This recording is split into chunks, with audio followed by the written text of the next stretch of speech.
Basic Concepts of Starting an Online Business, brought to you by netmoneyhacks.com. What's the best thing about being a beginner? You haven't made any mistakes yet. Want to avoid basic common newcomer mistakes? You can get a free ebook about common mistakes newcomers make and how to avoid them. Enter your email address in the link in the description. Having the dedication to wanting your business to succeed is an important first step. Doing research and committing time to your online business shows that you are ready to take on the responsibility of a lucrative and successful project. Creating a website is a natural way to start because it gives you a voice and a platform to create content. Many of the marketing strategies that I have to share with you require you to have a website. Although you do not absolutely need a website, it makes it easier to get your online business started. Do you have a passion, hobby, or interest that you think other people online might share? Something like mountain climbing, coin collecting, or oil painting is an example of a niche that allows you to connect with people all over the world, creating a market right away online. Choosing a niche market is one of the most important questions you have to answer in your marketing journey. A niche refers to a subset of an online market that you'll be targeting when you start your business. It's important to put some thought into this decision before you decide, and it will increase the chances of success if you do. Depending on your current knowledge of the subject matter, you may end up doing a lot of research into your niche in order to sound knowledgeable and market successfully. When you choose your niche, it will lead you to a whole world of specialized products with its own dedicated aficionados and experts. The niche might have special lingo or language that is used to describe the equipment, people, or venues. There might even be computer programs or apps that cater to just your niche. As a mountain climber, you might say that you never use bashies, malleable anchors that are smashed into crevices of rocks during mountain climbing because they are tough to remove. Or you might talk about how you enjoyed climbing the Valley of the Moon, a popular spot for mountain climbers in San Diego. It might sound like gibberish to someone else, but your audience will get excited and engaged by the content that is specialized to them. At the end of the day, you'll want to figure out how this niche will be profitable and interesting to you. If it continues to be interesting and engaging to you, you'll be excited to work on your online business, even on the hard days, and it will get you through the times when the work isn't as fun. That's why self-knowledge is so important. Getting to understand yourself is a big part of this process because the niche should be something important to you. If you can identify topics that get you excited and motivated, you might just have identified an ideal niche topic for yourself. On the other hand, if there's a topic that makes you exhausted just thinking about it, something that saps your energy and drains your motivation at the thought of it, that is the exact opposite of what your topic should be. Sarah has a cousin, Scott, who loves to grow orchids. Scott even has figured out how to grow really rare orchids that only grow in tropical places by putting that orchid in his steamy bathroom and caring for his orchid with special plant food and pruning the dead leaves often. Sarah dreads hearing about the orchids and might have some special knowledge about orchids, but would be a terrible person to run a blog about orchids. Scott, on the other hand, would be a perfect person and would find the task delightful. Your special interest is a wonderful excuse to write blog posts or create web pages that describe the nuances and trends of your hobby. It may seem intimidating, but starting a website is much easier and more affordable than it was even just a few short years ago. The easiest and simplest step to starting an online business is to set up a website. It's surprising that in the past you needed web designers, developers, and content writers, and now all of it is so much easier for the average person to do themselves. Through Bluehost, you can even set up a personalized domain name. Domain names are the URL names in the address bar of the browser and can be very powerful marketing tools all by themselves. It helps people to remember your website if it's short and related to your subject matter. And the nice thing is that you don't need to be tech savvy at all. You can get a discount if you buy 2 or 3 year hosting plans because you're buying lots of time in advance. The great part of getting the technical aspects of the process out of the way is that you can start writing blog posts sooner. If you're not sure where to start, I recommend you try Bluehost because it has a lot of really great reviews. I've added a link to those reviews in the description. You can get a great deal for a website on Bluehost. I've added a link in the description of this video to the link where you can get started. Writing about your passion is great and can be very rewarding, but how is that a business? One way to create a business out of a website like this is to use affiliate marketing. Affiliate marketing is when you promote another business's products and get a commission from their sale. You've probably already viewed or clicked on a blog selling Amazon affiliate marketing products. Back to our example about mountain climbing. If you tell your readers that you love this new kind of water bottle that stays clipped to your belt while you are mountain climbing, you might want to link to it.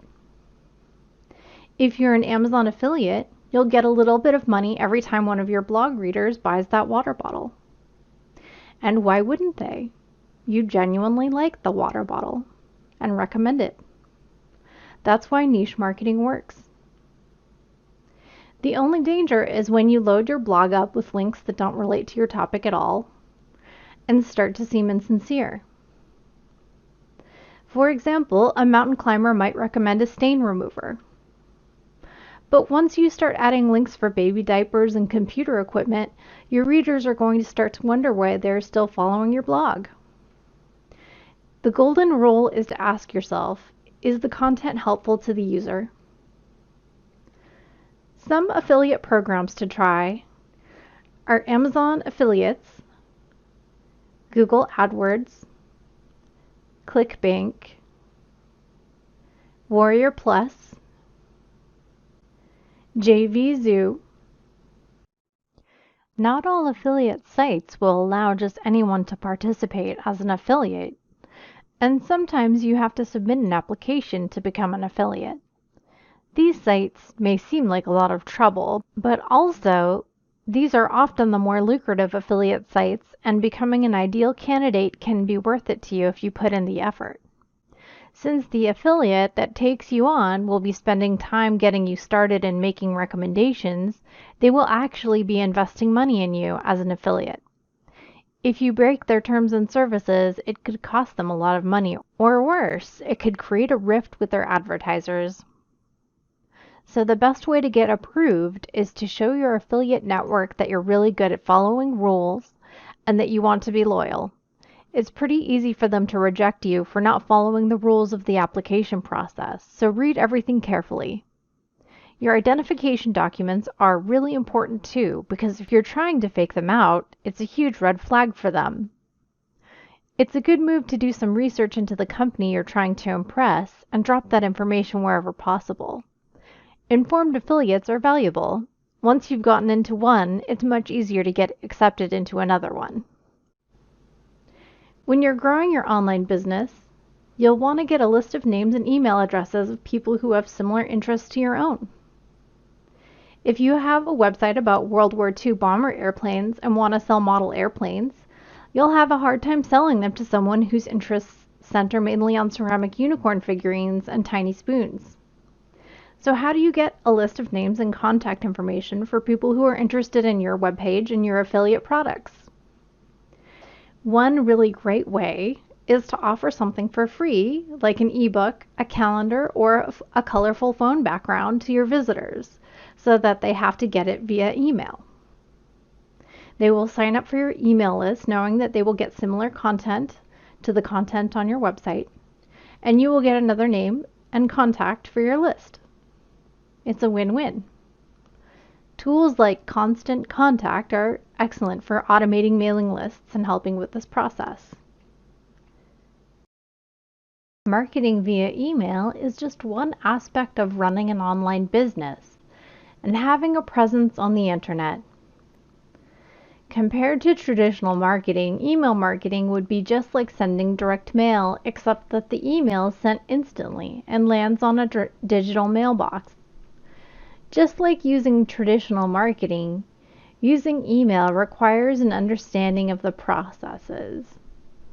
The most important part is how a person who is used to working but is interested in starting a business can bring their journey using this email method. More than 3.5 billion people in the world use email and have a reachable email address. 2 out of 3 people will buy something resulting from an email advertisement. Email is more powerful than both Twitter and Facebook. Once you create an email list, it is yours to keep and becomes more valuable the more people and contact information you accumulate that share your website's niche interest. It makes it easier to upsell your current customers than it is to spend more money to get new people on the list. Another thing you can try, in addition or instead of affiliate marketing, is to start a membership site. The idea with a membership site is to have solutions for groups of people that you believe you can solve by bringing a community together. The momentum of a membership site can keep itself going because people end up referring friends and family to join. Try a fitness or health-based membership site to keep morale high for fit body goals. A membership site for an artistic group would work well since these mediums require feedback on each other's work in order to improve. An academic-themed study helper site would be great for school-aged kids who want to get homework help online. The most likely reason why your members joined your site is to have access to the useful and valuable expert content that presents solutions to their specific, pressing, and common problems that they've been experiencing. As long as you continue to provide them with high-quality content that helps them solve their problems, your members are going to stay on and give referrals to their family and friends. Be aware of the customer experience on your site. The customer experience doesn't just begin when they sign up for your site.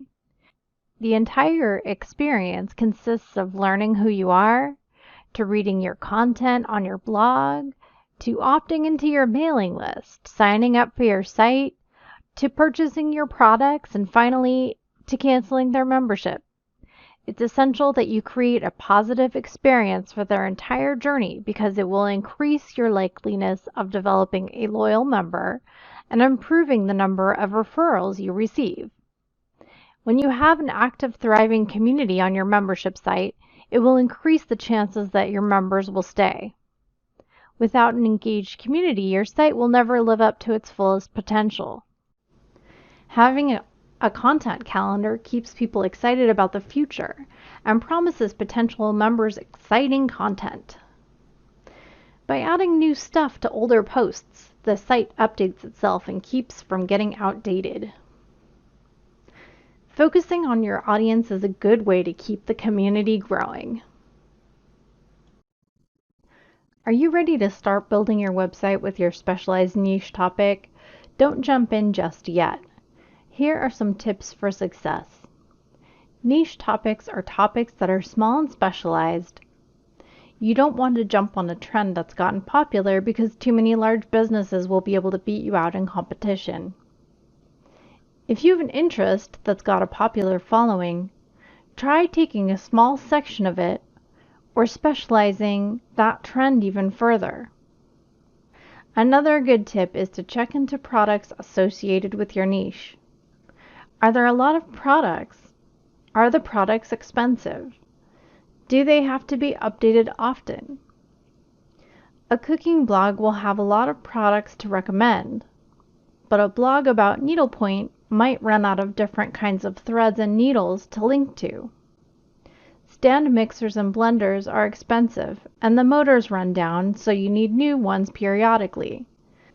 Both cooks and health nuts will need to know which new appliances to buy. If you run a baking blog, you will get a percentage of the sale of the stand mixer, which means you will get a larger amount of money than the person running the needlepoint blog, whose associated products are not going to be very expensive. Finally, remember that the end result is to make money from home. Even if you start out making a small amount of money, you've created a successful business because you've set up a system that you can nurture and grow from your home with your computer. If you've chosen a niche that is interesting to you, you've also succeeded at making money while doing something you love. For advice making money with your online business, go to netmoneyhacks.com.